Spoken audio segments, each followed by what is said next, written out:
Good morning students. Today in this class we will learn about parallelogram law of vector addition.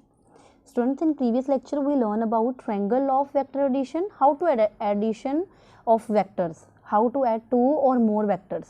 If we have two vectors, then we simply add by their resultant r is equal to a plus b. और if we have triangle means अगर कोई दो vectors मिलके एक triangle form कर रहे हैं A and B, then the resultant is equal to, हमने फॉर्मूला फाइंड किया था, resultant is equal to root R square plus B square plus 2ab cos theta. हमने ये फॉर्मूला लिखा था, R is equal to root A square plus B square plus 2ab cos theta. ठीक है. So in this class we will learn about parallelogram law of vector addition. जैसे हमारे पास previous lecture में ट्रायंगल लॉ ऑफ वेक्टर था कि अगर एक वेक्टर है ए वेक्टर, ठीक है, और उसी पॉइंट से हमारे पास टू वेक्टर्स आ जाते हैं, टू वेक्टर्स ए और बी, देन द रिजल्टेंट क्या होगा उसका, सिमिलर. रिजल्टेंट क्या हो जाएगा, then the resultant is completely represented by the third side of triangle in opposite order. ठीक है. और जो रिजल्टेंट के पास जो मैग्नीट्यूड और डायरेक्शन होगी वो सिमिलर होगी एज जो दो वेक्टर्स के पास हैं, ए और बी के पास है. This is the resultant. ठीक है. Now in this class we will learn about parallelogram. Means इसमें थ्री साइड्स ऑफ ट्रायंगल थी और इसमें पैरेललोग्राम में क्या हो जाएंगी, हमारे पास फोर साइड्स हो जाएंगी. और फोर साइड्स में हमारे पास जो सिमिलर, जो अपोजिट लाइंस हैं, पैरेलल लाइंस हैं, वो क्या हो जाएंगी, सेम हो जाएंगी. ठीक है. और जो सेंटर आएगा उनका रिजल्टेंट के इक्वल टू आ जाएगा. और इसमें एक कंडीशन है कि जो ए और बी वेक्टर्स होंगे, ए और बी वेक्टर्स, इसमें तो ए और बी के पास सेम पॉइंट था ना. ठीक है. ए और बी के पास. ठीक है. वेयर एज इसमें ए और बी वेक्टर के पास जहाँ से ये ए स्टार्ट हुआ वहीं से उसी के साथ ये बी स्टार्ट हो गया. वेयर एज यहाँ पे ये नहीं होगा. They have a common point, इनके पास एक कॉमन पॉइंट होगा. यस स्टूडेंट्स, इन रिजल्टेंट जो हमारे पास triangle law of vector addition था, देखो ये इसका क्या है, टेल, और ये क्या है, हेड. हेड से ही सेकंड वेक्टर क्या हो रहा था, स्टार्ट हो रहा था. But in parallelogram law of vector addition में को इनिशियल पॉइंट होगा, कॉमन पॉइंट होगा दोनों वेक्टर्स का. फॉर एग्जांपल अगर ये ए वेक्टर है, ठीक है, तो अब बी वेक्टर यहाँ से स्टार्ट ना होके बी वेक्टर का इन दोनों का जो मेन जो स्टार्टिंग पॉइंट है वो कॉमन होगा. ठीक है. तो ये क्या हो जाएगा हमारे पास, B vector. This is A and this is B. It states that, इसने क्या स्टेट किया, it states that if two vectors acting simultaneously at a point can be represented by two adjacent sides of parallelogram and then their resultant is completely represented by diagonal. जो इनका resultant है वो किससे represent होगा, by the diagonal of the parallelogram passing through that point, उसी point में से. तो इट मीन्स रिजल्टेंट का ए वेक्टर और बी वेक्टर का इनिशियल पॉइंट हो जाएगा. ठीक है. तो हम इसको क्या कर लेंगे, डायगोनल को मैच कर देंगे, इस डायगोनल को इसके साथ क्या कर देंगे, मीट करा देंगे, डायगोनल को इसके साथ मीट करा देंगे. ठीक है. और यहाँ पे हमारे पास क्या आ जाएगा, बी वेक्टर पैरेलल लाइंस, क्योंकि हमने क्या बोला, पैरेललोग्राम बना रहे हैं तो अपोजिट साइड्स क्या हो जाएंगी, सेम हो जाएंगी. इफ़ दिस इज ए तो ये भी इसकी अपोजिट साइड भी क्या हो जाएगी, ए. अगर दिस इज बी तो ये भी क्या हो जाएगी, B. Then their resultant definition में ही है, according to parallelogram law of vector addition it state that if two vectors acting simultaneously then their resultant is represented by the diagonal of the parallelogram. So this is the resultant. और इसी resultant को मुझे find करना है कि किसके equal to आएगा. ठीक है. और देखो यहाँ पे दिस ए और बी वेक्टर के बीच में जो ये हमारे पास एक के एल एम एन एक पैरेललोग्राम बन जाएगा. ठीक है. पैरेललोग्राम बन जाएगा और इसमें हम एंगल रख देंगे थीटा. ठीक है. हम लिखेंगे let two vectors A and B represented by the same physical quantity and inclined at an angle theta. A vector and B vector representing same physical quantity and inclined at an angle theta.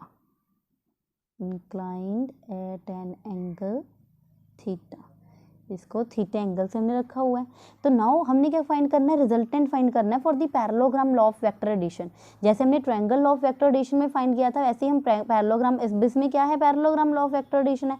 तो parallelogram में हमारे पास 4 sides हैं, ठीक है। तो अब हम इसमें क्या कर लेंगे, पहले जैसे हमने ट्रायंगल लॉ में किया था, इसमें क्या कर देंगे, एक स्ट्रेट लाइन लगा देंगे, परपेंडिकुलर ड्रॉ कर देंगे एम से, स्ट्रेट लाइन ड्रॉ कर देंगे, ठीक है। M to this point is P, ठीक है, एम टू पी मैंने एक स्ट्रेट लाइन ड्रॉ कर दी। If this is B, this is B, this side is also B, ठीक है। तो हमने पैरेललोग्राम, अब हमारे पास देखो क्या बन जाएगा, angle K M P, this is the right angle triangle, this is the right angle triangle with an angle beta. जो राइट एंगल ट्रायंगल का एंगल है, इनसाइड ट्रायंगल है, टोटल तो थीटा बन रहा है पैरेललोग्राम का, और this K M P right angle triangle is showing an angle beta, ठीक है। तो हम क्या करेंगे, टू फाइंड मैग्नीट्यूड, मुझे रिजल्टेंट फाइंड करना है, डायरेक्शन फाइंड करनी है। To find magnitude of resultant R vector, what we will do, we will use Pythagoras theorem,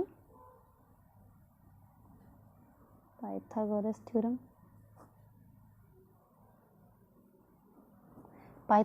क्या है, आप सबको पता है, hypotenuse square is equal to perpendicular square plus base square. तो यहाँ पे हाइपोटेनस क्या है, K M square M P square plus K P square. तो हमारे पास यहाँ पे सिमिलर है, जैसे हमने ट्रायंगल लॉ में वेक्टर एडिशन में हमें रिजल्टेंट फाइंड करना है ना, तो रिजल्टेंट फाइंड करना है तो हम कर लेंगे K M square is equal to K P square plus M P whole square, ठीक है। Here K M is resultant R square is equal to K P, what is K P, K P क्या है यहाँ पे, हम यहाँ पे के पी फाइंड करेंगे, जैसे हमने triangle law of vector addition find किया था। के पी क्या है यहाँ पे, K L plus L P whole square, K L plus L P whole square plus M P whole square, ठीक है। As we know cos theta, यहाँ पे अब मुझे एल पी और एम पी की वैल्यू चाहिए, तो एल पी और एम पी की वैल्यू मुझे फाइंड करनी है, वेयर एज मेरे पास एक साइड दे रखी है, दैट इज बी वेक्टर, ठीक है। तो cos theta is equal to, cos theta क्या होता है हमारे पास, base is L P upon L M, base upon hypotenuse, yes or no, so then हमारे पास क्या बन जाएगा, L P is equal to L M cos theta, L P is equal to L M cos theta, where L M is base, L P is equal to sorry L M is hypotenuse, L M क्या है B, इसकी value क्या है B, दोनों sides की same हो जाएगी, B cos theta, L P की वैल्यू आ जाएगी B cos theta. Similar as we can find, हमने एल पी की वैल्यू फाइंड कर ली, similar as we can find the value of M P. M P कैसे फाइंड होगा, sine theta is equal to perpendicular is M P upon hypotenuse is L M, then M P is equal to L M sine theta, and where L M is B, हमने L M की value put कर दी, M P is equal to b sin theta.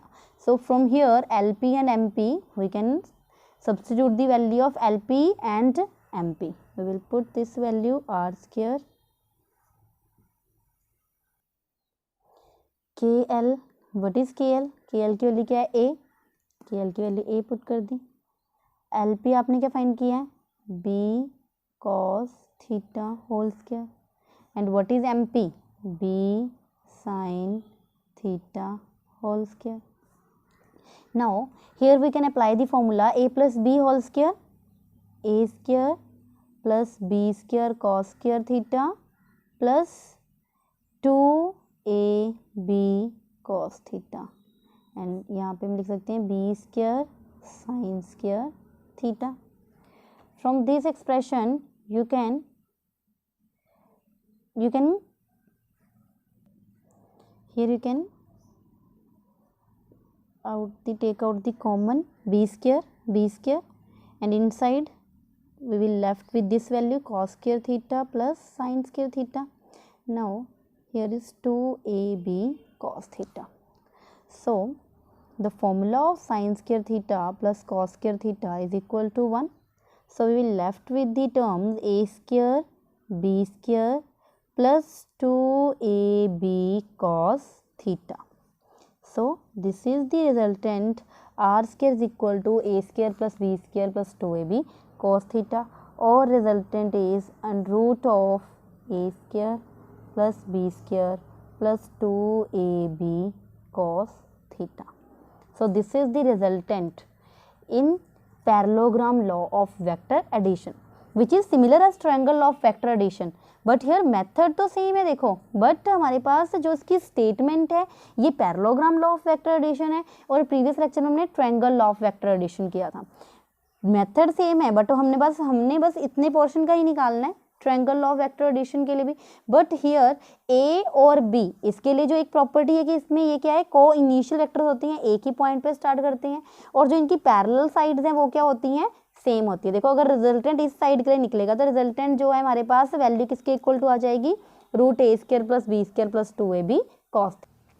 For direction of resultant R हमने क्या किया, direction, अगर हमें direction find करनी है तो डायरेक्शन में हमने ये बताया है ना कि right angle triangle it subtends an angle beta. R जो है बीटा एंगल बना रहा है in the direction of with the direction of A vector, beta subtends an angle beta, sorry R vector subtends an angle beta. Then from right angle triangle हमारे पास direction कैसे find करते हैं, by tan. tan के formula से हम direction find करते हैं. तो tan बीटा किसके इक्वल टू आ जाएगा, tan beta is equal to perpendicular which is pm upon hypotenuse which is kp total आ जाएगा. तो pm इज हमने ये फाइंड कर लिया हुआ है which is b sine theta, और ये क्या वैल्यू है b कॉस थीटा. तो हमारे पास क्या बन जाएगा, b sine theta upon total बन जाएगा a plus b cos theta. Now for direction of resultant r, what we will write? We will write let r subtends an angle beta. Then अगर resultant angle beta बना रहे हैं, then tan beta is equal to pm upon kp, where pm is b sin theta and kp is a plus b cos theta. तो from this expression देखो इसके जो है numericals आते हैं parallelogram law of vector addition के और triangle law of vector addition के. तो इसके लिए तुम्हें रिजल्टेंट का फॉर्मूला पता होना चाहिए and how we can find the direction. Resultant और डायरेक्शन के लिए तुम कौन सा फॉर्मूला अप्लाई करोगे उसके लिए तुम्हें क्या पता होना चाहिए, इनके फॉर्मूलाज पता होंगे तो तुम न्यूमेरिकल्स में डायरेक्ट वैल्यू पुट करके अपना आंसर फाइंड आउट कर सकते हो. Yes friends, now we will solve this numerical. In this numerical, we have two forces of equal magnitude. Two forces of equal magnitude. Two forces having equal magnitude and having resultant of same magnitude. At what angle are two forces inclined to each other? Now, two forces of equal magnitude having resultant of same magnitude. It means हमारे पास दोनों forces अगर F के equal to हैं, then their resultant also will be equal to F. Resultant भी f के equal to हो जाएगा. Now by the formula, now according to formula r is equal to, resultant का फॉर्मूला क्या है, root A square plus B square plus 2ab cos theta. अब हमें force की फॉर्म में दे रखा है, फोर्सेज हैं तो r इज इक्वल टू क्या रख लेंगे हम यहाँ पे, a is equal to f1 square, दो फोर्सेज हैं 2f1 f2 cos theta. Now we have to find the what will be the angle between these two forces. हमें ये फाइंड करना है कि अगर टू फोर्सेज हैं F1 और F2 तो ये किस एंगल से एक दूसरे के साथ रखी हुई हैं. Angle between these two forces find करना है, और जो इनका रिजल्टेंट है वो क्या है, वो भी क्या है, इक्वल है. रिजल्टेंट भी हमारे पास क्या है, फोर्स के इक्वल टू ही है. ठीक है, तो हमारे पास resultant R is equal to, R किसके इक्वल टू है, F, और F1 स्क्वायर F2 स्क्वायर का मैग्नीट्यूड भी क्या सेम है, F square plus 2F square cos theta. On squaring both sides, what we will get? On squaring both sides, F square root will be cancelled out and we will left with this term 2F square plus 2F square cos theta. Now we will solve this term. F square minus 2F square is equal to 2F square cos theta, and F square minus 2F square is minus F square is equal to 2F square cos theta, and F square will cancel out with each other and we will left with cos theta is equal to minus 1 by 2. और cos theta minus 1/2 का मतलब है कि 1/2 तो 60 degree पे होता है और माइनस 1/2 का मतलब है कि cos क्या है इस टाइम पे 120 डिग्री है। तो थीटा की वैल्यू क्या आ जाएगी मेरे पास 120 degree. It means two forces should be inclined at an angle of 120 degree, ठीक है। Then their magnitude will be same. अगर दोनों फोर्सेज इक्वल मैग्नीट्यूड है रिजल्टेंट के साथ तो उनको 120 डिग्री एंगल के साथ क्या किया गया है, इंक्लाइन किया गया, ठीक है।